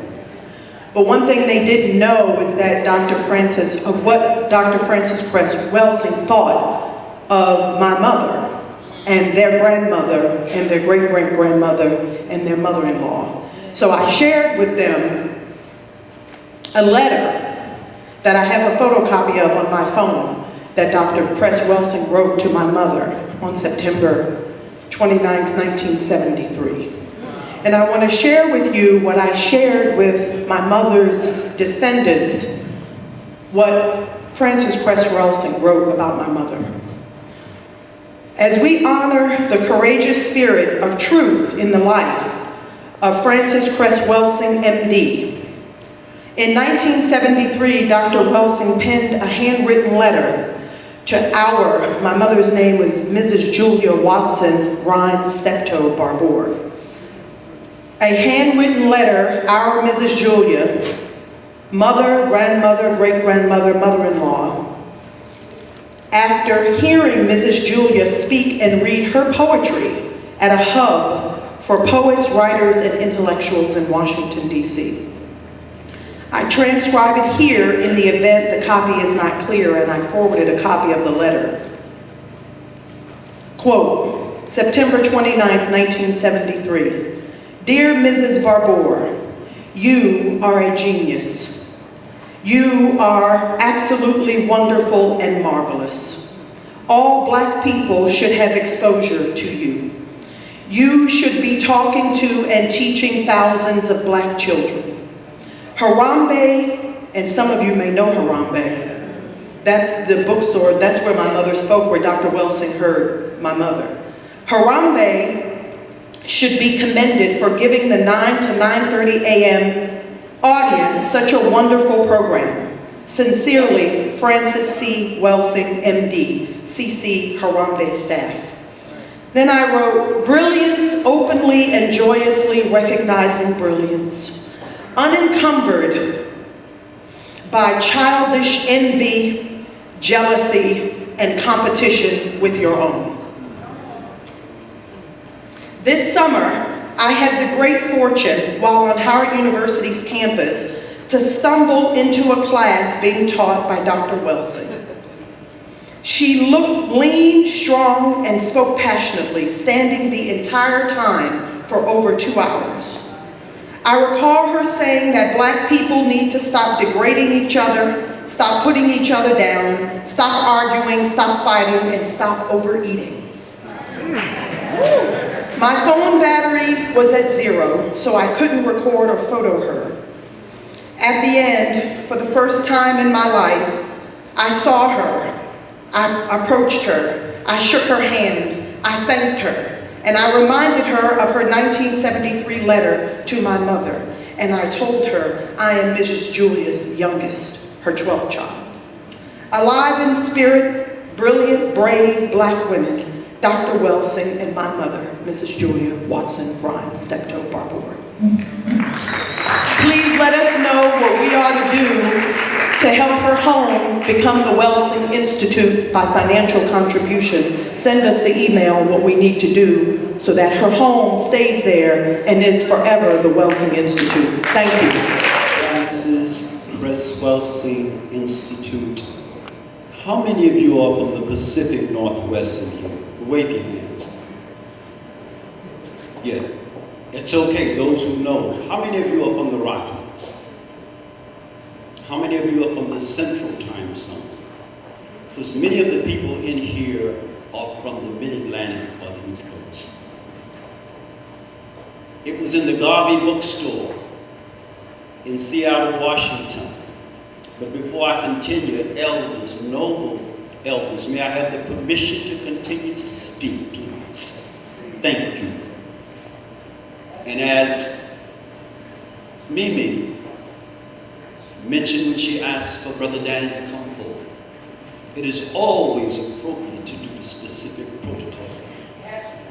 And I'm thankful for the family who's here. And as Queen Mother, Lauren Cress Love knows, we've had a whole lot of fun at WPFW. My family sends not only the thoughts to your family, but we are people who work in the trenches. So it was the Seattle bookstore in 69, late, almost in the 70s. It was also the Sunday Ave bookstore in 1971 with Dr. Welsing. We had a study group. The study group was the All African People's Revolutionary Party. Also, it doesn't have anything to do with me. I just happened to have been a teacher at the Muhammad University of Islam, number 51 in Denver, Colorado. Because when I first heard about Dr. Welsing, and because she was out of Chicago, I kind of thought that she was scientificizing the Yaqub theory of the Nation of Islam. But I was to learn better, but that was on first thought. And then at the Congress of African People, the Labor Day weekend, 1970, we had big time debates, those of us. Some were only juniors going to be seniors at that particular point in time, but it was still connected with the bookstore. And then at the Sunday Ave bookstore in Denver, Colorado in 1972. And then when I moved to Washington, D.C., the Pyramid bookstore, matter of fact, it was really before that. It was when Hodari lived northeast, L-I-D-C-O. You told your story, I'm telling my story. And I can stand, and I have a minute. And the beautiful thing about this, my being a Mississippian on my mother's side. So we say anybody, even if they're not from Mississippi, they may be from Canada, but the Chicago are our cousins. My brothers and my sisters, the Honorable Charles L. James used to mention this, that I'm thankful that we who gave Dr. Welsing her flowers while she was here, and those of us who will continue to build the Institute. In my closing to the family, I love that terminology. Matter of fact, race woman, race man. And those of us who use these 1950s and 1960s terminology, Pan-Africanism, Pan-African, that, I think we need to go back and revisit the race man and the race woman at home and abroad, because we don't need to separate ourselves from the masses of the people. And as I came to you, always giving honor to Almighty God and the Spirit of Christ, the Black Messiah, as Dr. Welsing would say oftentimes when she's talking about or sensitive about certain people, she said, you know, I'm a Baptist. And let me sit down, because I'm more of a person who helps to encourage young people who are under 30, young people who are under 20, young people who are under 10. Because when we get to that generation, we will do what you call a hermeneutical application with their parents and their grandparents. One God. Can you say that with me? One God. One God. One aim. One aim. One destiny. One destiny. For the Institute of Dr. Welsing and her profound teacher, Dr. Neela Ford. Thank you.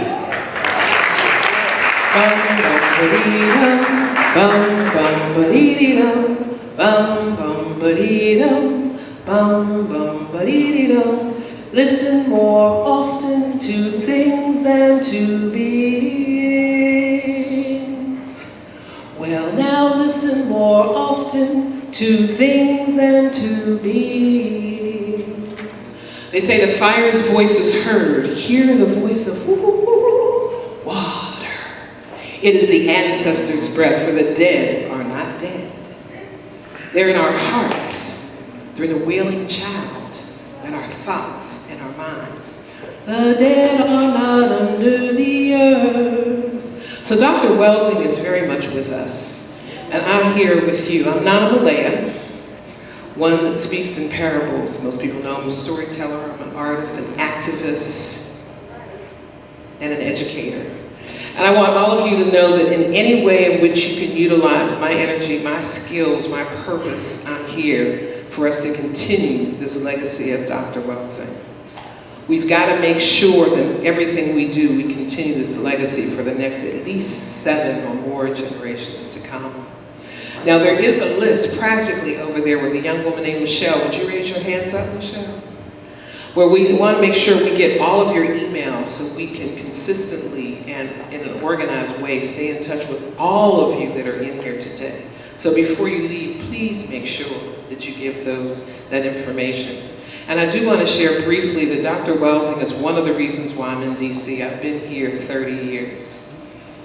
My mother's Mary Wilhelmina from New York and my father's Ebenezer Ray from Barbados, West Indies.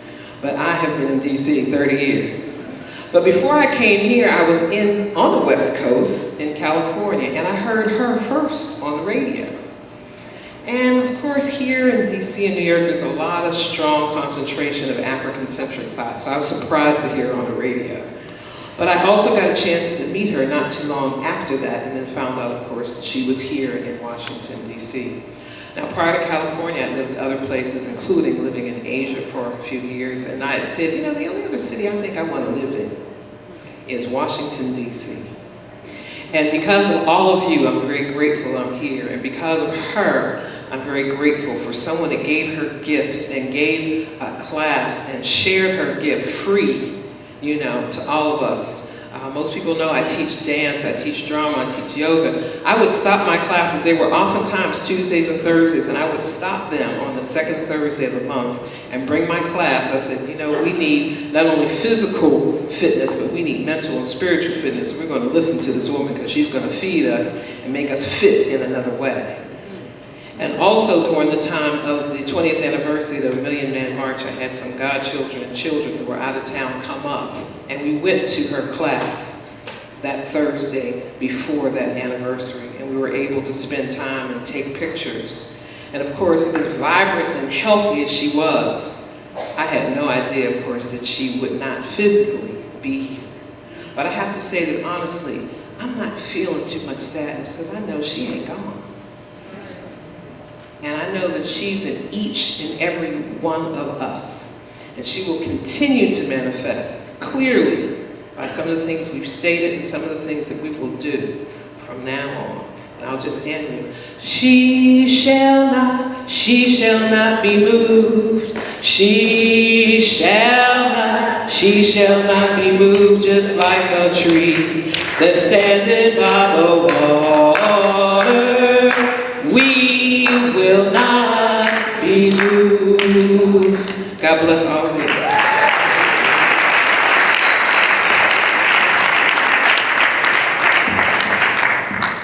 My name is Ian Smart. I've been in the faculty here at Howard since 1977. First of all, my condolences to Dr. Welsing's family.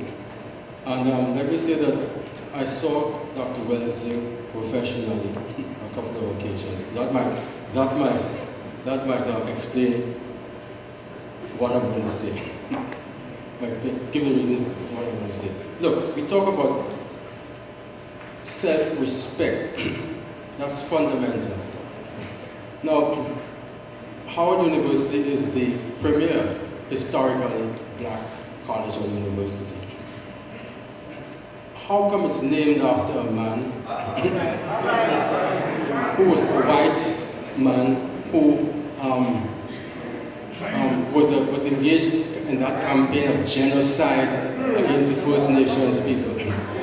That seems to me to be not consistent with self-respect, or maybe it's just because I'm somebody who is a little bit, who needs the services of a psychiatrist. Whatever it is, I just wanted to bring that up in honor of Dr. Welsing. Thank you. My name is Valerie Walker, and I just want to say I became introduced to Dr. Welsing when I was in my late teens at college in Boston, Massachusetts. And I was watching a film and she challenged Dr. Shapley about the inferiority of black people. And I'm telling you, the two things that struck me the most about Dr. Welsing was her calmness. I mean, this woman was calm, and that was something I wasn't. And I was just in awe. Wow, this man was saying all this stuff, and this woman chewed him up, made him look ignorant. And it was just amazing. I mean, the fact that she was so intelligent and so calm, I was in love. I fell in love with this woman. I was like, oh my God. She became my mentor. I was like, oh, I never thought that, maybe 20 years later, I would wind up living in Washington, D.C. and actually get to meet Dr. Welsing. And I met her when she was doing when she had an institute up at Howard Inn. And I walked up to her and I told her about my experience when I saw her, challenge Dr. Shapley and how great she was, and all this stuff, And she called still. Yes, thank you. It's really great meeting you. I said, oh, okay. So I started attending that institute, and I'm one of those people who my foundation was shook, and I was like blown away, did not know what to do. And I went to Dr. Welsing for counseling. And Dr. Welsing was able to diagnose my situation, which helped me grow tremendously. And it's still something that I use, and because I'm going to share with you all. She said, my diagnosis was I have, what is it? Okay, I can't think, I'm a little nervous now, forgive me. But I'm a little nervous. But she says I have an acceptance disorder with anxiety. And when she said it, it was like, I felt like God just blessed me, because that was so true. I never have acceptance to the truth. I don't have a problem with accepting goodness, but I always had a difficult time accepting crap, nonsense, things that did not make sense, things that was just wrong, So when she said that, I said, yes, she's right, because I was always that type of person running around, I can't accept this, I can't accept that, I can't accept this. So what really helped me was she said I had anxiety, acceptance disorder with anxiety, because I'm the type of person, if I have a conversation with you, if something happens, I want it done then. I want you to get it now. That's part of my impatience, was one of the reasons why I love Dr. Welsing, because she was calm and patient. Yes. So she was my mentor. But I want to say that I grew up in East Elmhurst, New York, and that's where they had the bombing where they bombed the house of Malcolm X. And that house, someone lives in there, is their home, is no honor unless you know it. They did label it Malcolm X Street or something like that, underneath the actual street. But you would not know, or no one would come to New York and be able to go visit the home that would, they threw the bomb at Malcolm X. So I want to say, knowing that I hope we and everyone here and everywhere that we spread the word to make Dr. Welsing's house an institute. I mean, I hope we really get that, okay? Dr. Welsing, since the 1990s, also an engineer and a scientist by training. And one of the things I appreciate with Dr. Welsing is she, as a scientist, she's talking about the cultural and the spiritual dynamics of health of oneness in the system, racism and white supremacy. And our synthesis bring up a couple hours after Dr. Welsing had transitioned. Out of order comes disorder, out of disorder comes order. The only constant in existence is the intricate energy dance of change between states of being and awareness. Dr. Welsing was and will always be a grandmaster teacher of how to decode and analyze the systematic controlling feedback factors of cultural chaos and social hegemony. Dr. Welsing has gifted the African diaspora with a cumulative cognitive condominium of spiritual consciousness, prescriptive remedies, and epigenetic culture protocols. That's a new addition to our ancestral African intellectual archiving records. And Dr. Welsing is the master scientist. We've been blessed. She will go down in the annals of history as being one of the grand teachers, like A.M.E from Harvard and elsewhere. It's very rare that we honor a woman of science who had the people always at her heart. There is a basket. We're passing the hat. Sister Nia over by the door. And the forum room, which is where we usually meet, is taken care of. However, the cost to utilize this room and all of the equipment, it was extra and unanticipated costs. So if anyone can make a contribution towards offsetting that, that would be much appreciated. And that's what the money is going to exclusively. So thank you. That's an authorized collection. Thank you. Go ahead. Yes. First of all, I'd just like to say good evening to everybody and condolences to the whole entire Welsing family. Condolences to everybody in this room, because obviously, she did a lot to wake up our minds and to expose, the truth about a lot of the subliminal oppression that is taking place within our community. I learned about Dr. Welsing's passing on Instagram, actually, and I had no idea. The night before, I definitely had a premonition, though, because as I was sleeping, I just felt a foreboding, I just felt a darkness, over me. So when I woke up and saw Dr. Welsing pass, I said, okay, that was probably it, maybe the connection that we share from the studying that I do, came to me that night and was saying that, one of the masters is having issues, and transitioning, basically. So that's that. But what I would like to share before I pass the microphone away is that I just looked up on Google. I'm big into names. I believe names definitely have vibration to them, Your name is for a reason, So I looked up Dr. Francis' name right over there when I was sitting, and Francis actually means free. It means free. It means to free, to be free. So when we think about Dr. Welsing, she was put here to free us, to free our minds from the oppression, the white supremacy, racism that we were born into, basically. So she was playing her role, she was doing what she fulfilled her destiny, basically, and now she is free to work on other planes. So that's basically what I have to share. Rest in peace, Dr. Welsing.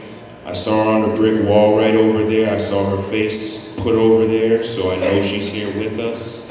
And that's it, so thank you very much. Praise the Lord. And I'm Shanice Patterson. They call me Joe. There's 3 powerhouses in here. I met Lauren Crest when I was 18, was a part of her development team for the radio. I met Dr. Elise Galati and Dr. Francis Cress Welsing when I started an organization called Bring a Parent, and they were fighting the drug war with these 2 police, Cowboy and Mickey Mouse, who was going around putting sexual assaults on women that were on drugs when they would arrest them. And Dr. Galati had a drug mobile where it was driving around, and Dr. Francis Cress Welsing and her would be in that van. I was very young and very privileged to have the skirt tails of these strong women. But what I really want to say in short is this: they weren't scared, so I hope y'all not scared.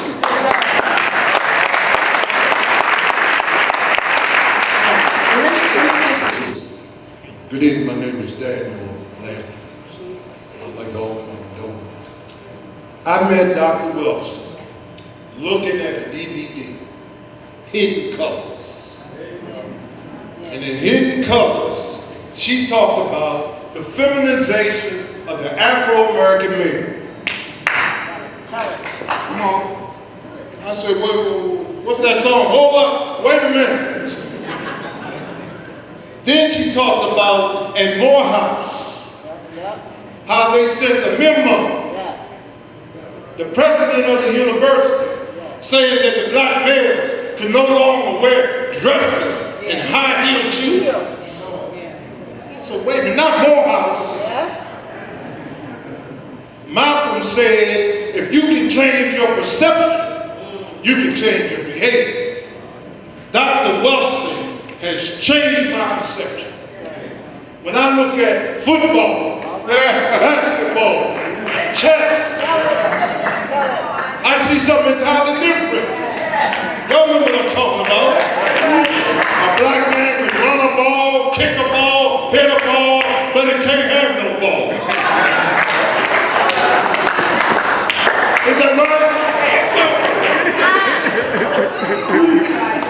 Listen, Dr. Welsing is a woman I heard, and let me know when my 2 minutes up. I said, keep going, keep going. I don't want to get greedy here.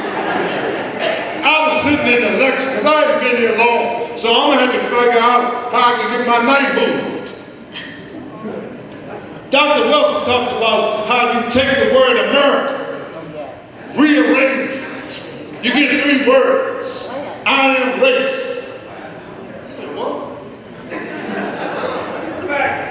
I am race. This is about, wait a minute, hold. They didn't teach me this at Southern Illinois University. They didn't talk about racism, white supremacy, as a system. Dr. Welsing said, she talked about how when you try to escape from reality, it is insanity. So I'm sitting in there getting free therapy. Sitting in there listening. The back row. Feel. Every week. I mean, you know, the second Thursday every month. So I'm so glad that it's continuing. Because one thing about me, I was raised in D.C. in the projects of Washington. And you know, the projects is a government test site. Don't tell everybody. It's a government test site. And I became addicted to a death style. She helped me. So I don't want to be greedy. I don't want to be respectful. I want to turn this mic loose, but I got plenty to say. I really love that sister. And I was real surprised at her character. I said, she don't kill nobody. Incredible. She talked about calling the White House. She gave us a phone number, CNN. She done got me so when I turn on the TV, HBO, I don't look at Batman, Superman, all that fantasy. She said it's better to read than to look at TV. So I'm reading. And I'm not reading Donald Goins. Thank y'all for listening.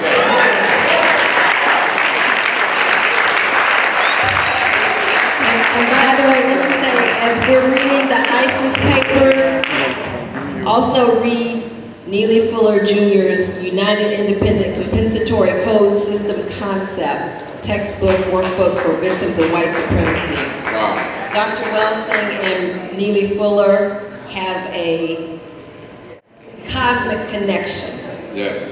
And they've fed off of each other's reasoning and have presented in context for us an understanding and an analysis of what we're dealing with and how to react in the face of it in order to replace white supremacy with justice. It's a system. Peace and blessings, and I want to talk a little bit about this health thing that's so crucial. Yeah, I definitely need to grapple with this. We got all these people dying from strokes and heart attacks and high blood pressure and all these other things, and it has to be addressed because when we talk about racism, that's the epitome of it too. You know, they used to take black men who had to sit back and watch our women be raped and our babies starve to death and the mistreatment of our seniors. We had to sit back and watch those as soldiers. And just trying to hold all that in, you know. See, now we got high blood pressure boiling. We got diabetes, we got all these other things that are about to happen to us over a protracted period of time. So we look at my sister, Dr. Welsing, you know, who, I have an organization called the African Holistic Health Association that we started in 1992. I'm sorry, we started in 88 and incorporated in 92. If it wasn't for Dr. Welsing, that organization, the first clinic that I opened up would not have been open. She's the one who guided me and directed me. She's the one who I went to based on that acceptance thing that my sister was talking about. I was diagnosed with that too, because I cannot accept this nonsense and all this stuff that's going on in our community. But the health piece is very important. So when we talk about healing and we talk about racism, we have to talk about the spirit, the mind, the body, and our environment. And the environment. So when we talk about holistic healing, people will say body, mind, spirit. So again, being carnal, being physical. But it's spirit first. This is what Dr. Welsing told me, Dr. John Chazelle, you know, and all these other people, Dick Gregory, etc. For the last 40 years I've been doing this work. And made it clear to me that you had to deal with the spirit of the person. It was my spirit that held me back from opening up that first African Holistic Health Association clinic in 1992 and opened up the first HIV house in 1992 in Washington, D.C., where we were able to heal people, not using AZT that was killing people. And that was only as a result of people like Dr. Francis Cress Welsing, who made clear to us that the issue was our people's spirit and the mind, and that the body was the easiest thing to deal with. When them brothers was having problems back during slavery, they would have seizures. And they would hang them upside down so that the blood could rush to their head. This is what they thought could heal that. No, the only thing that could heal that, you put us back on the boat and let us go home.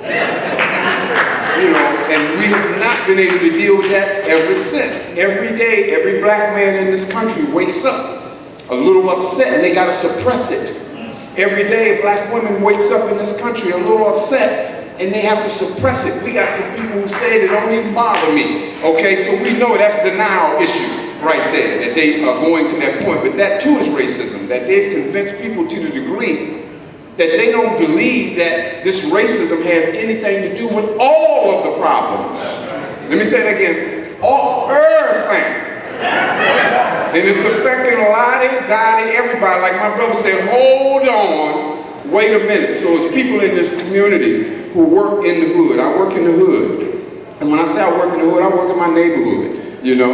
And I work in Southeast, Northeast, Northwest, all over the place. But the people I deal with are the people who are suffering the most from this racism. These are the people who can't read or write, not like y'all. These are the people who don't understand anything about their emotional self. We're not taught that coming up. This is why everybody in this room and everybody out in the community doesn't know how to handle the emotions, the relationships, and the traumas, and all of those things. But we don't want to talk about that. We don't want to talk about that, but we have to, because if we don't, all y'all gonna have strokes. All y'all gonna have heart attacks. The co-founder of the African Holistic Health Association, Dr. Gerald Douglas, is at VA hospital right now, had a stroke. He started African Holistic Health, the father of holistic medicine in Washington, D.C. That's who he is, you know. And we have these issues in our community dealing with health that we're just trying to stay away from because we don't want to change the way we eat. We don't want to change what we're drinking. We don't want to leave the sugar alone. We want to leave the cigarettes alone. We don't want to use the alcohol alone. We want to keep eating pork chops and chitlins and so forth. After the church services, we go downstairs and, you know, we have a mucus delecti smorgasbord. You know, where we want to kill ourselves. So, in closing, again, I don't know how to impress this upon people, but the organization that we started in 1992, myself and Dr. Douglas, Dr. Warren Harrison, John Giselle, Dr. Leila Africa, Dr. Francis Cress Welsing was an advisor for me for the first 5 years that we had that organization going. I went to her for 5 mental health sessions, so I'm like the brother too. You know, I went there and sat down there and she straightened me up in the first one, but I liked it so much I had to go back for 4 more. It was that good. So we have to recognize clearly, people, that we have to work on our mental health. Don't be scared. That was my sister who spoke just before me, Joe Patterson. So it's a warrior family here too. So Lauren, my blessings to you and your family, and condolences to you and your family, and let us push straight ahead. Remember, to heal a people is to help heal the world. Thank you. said, remove the stigma from mental health. That's one of my sons over there. Come on, freedom. Okay, our last comment, and then we'll go to Mama Lauren. Greetings, everyone. I was exposed to Dr. Welsing many years ago when she was at the Howard Inn. It was a Latino schoolmate of mine that turned me on to her. My mother once told me after I had my 4-year degree, she said, you went to college and you got ignorant. And I was a little offended and I didn't understand it. But I'm going to have to say I thank Dr. Welsing for educating me, because I truly was ignorant about who we were, who we are as a people, our mission here. So I say thank you. I say everybody reach in your pocket and give everything that you can tonight to take care of the expenses here. Dr. Welsing gave so much to us. I mean, that was priceless and valuable and life-changing, what she gave to all of us for free. So whatever we can do in terms of, I don't know if it's crowdsourcing or fundraising, to make her house an institute that is available to all of us, but it is each and every one of our responsibility to do that. The money you spend at Starbucks or on anything, eating out, make a commitment for the next year. Every time you spend money on something frivolous, match that and put that money aside and give it to the Institute. My condolences to the family, and thank you.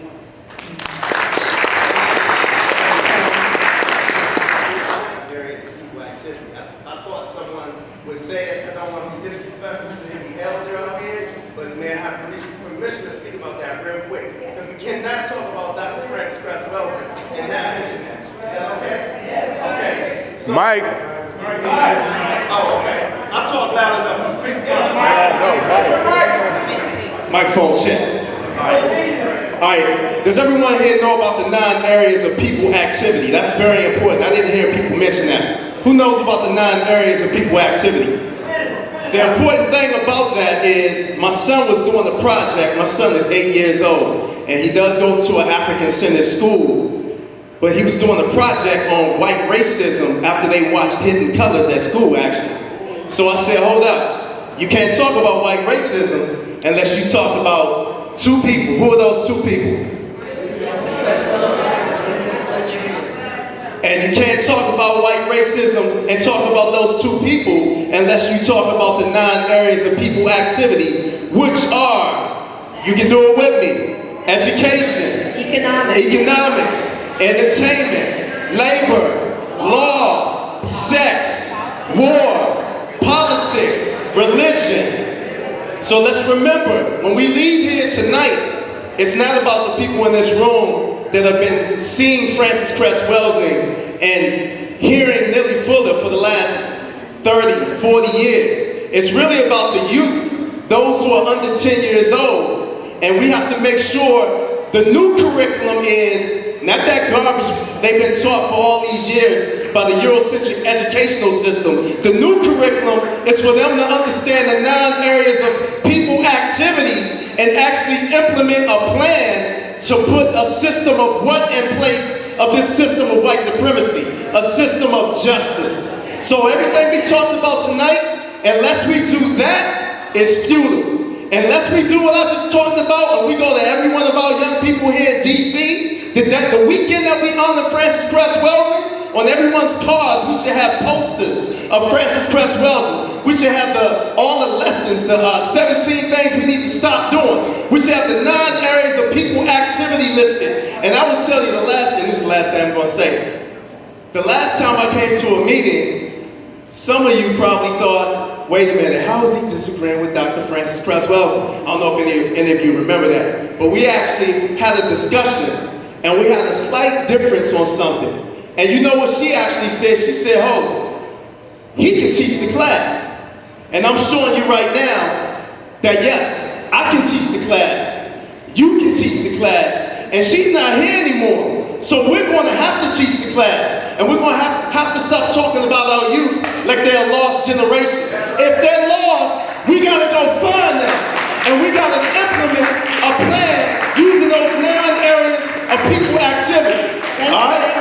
Thank you. That's the real revolution, y'all. Sisters and brothers, I've been living in Chicago for the last 20 years, a little bit more than 20 years. And one of the things that I'm realizing as I'm listening to you and seeing you is that you have something very precious here. Now, a lot of times, you know, it's like if you are in a place, you don't recognize necessarily the comparison to maybe other places. But I want to urge you, plead with you, let me go back. There are different groups of people in Washington. Some of you are nationalists, some of you are not, some of you are Africanists, some people, even people who came to support Francis, been at the house, those people, you know, well, anyway, what I'm just saying, band together, support each other. You don't have to agree with everything someone says to protect Francis's image, our image. This is the nation's capital. This is one of the most important places on the planet Earth. If they can destroy African American people here, the rest is up for grabs. So all I want to do is to urge you to pull together when you can. If you can't, do your own thing, but do it out of love for us and for our people.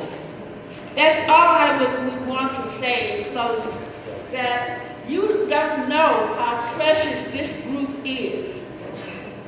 I live in Chicago, and we are not that organized. We are really kind of pitiful right now in Chicago. I'm serious, you know? You got a group over here, you got a group over here, but it's not the same. It doesn't have the same spiritual undergirding that you have here, that I notice, but it's just maybe common to you all. So all I'm just saying is that because Frances was here, that has significance. Because she was here, for the years that she was here, and the teaching that she was doing, that's cosmic. That's cosmic. So understand how precious it is, and how much we need all of you and all of your friends all over this nation. Because what's happening here in Washington, D.C. is happening all across the nation. It's the same program, the same plan, the same. As a matter of fact, this was a pilot. D.C. was a pilot for gentrification. And if you just Google spatial deconcentration and understand what happened to that young sister who had a gun put at her head when they were working against gentrification. Spatial, S-P-A-T-I-A-L, deconcentration. A young graduate student from Howard University. Read that and you'll understand what's going on, not just in Washington, D.C., but all over the country. It's our job to keep the work going. Thank you.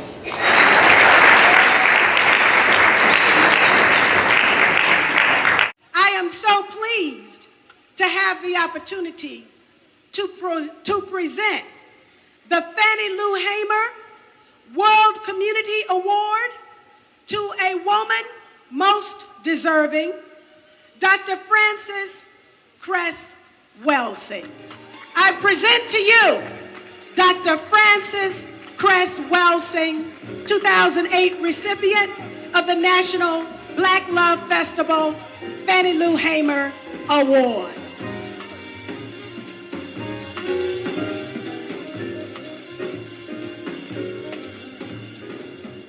Good evening, ladies and gentlemen. I am deeply honored by the Black festival to be the recipient of this wonderful award. I say wonderful because it is named after one of the most courageous women, I won't just say courageous black women, one of the most courageous women in American history. So this is a fantastic event. It was wonderful to see the people present their financial contributions so that we can do this again.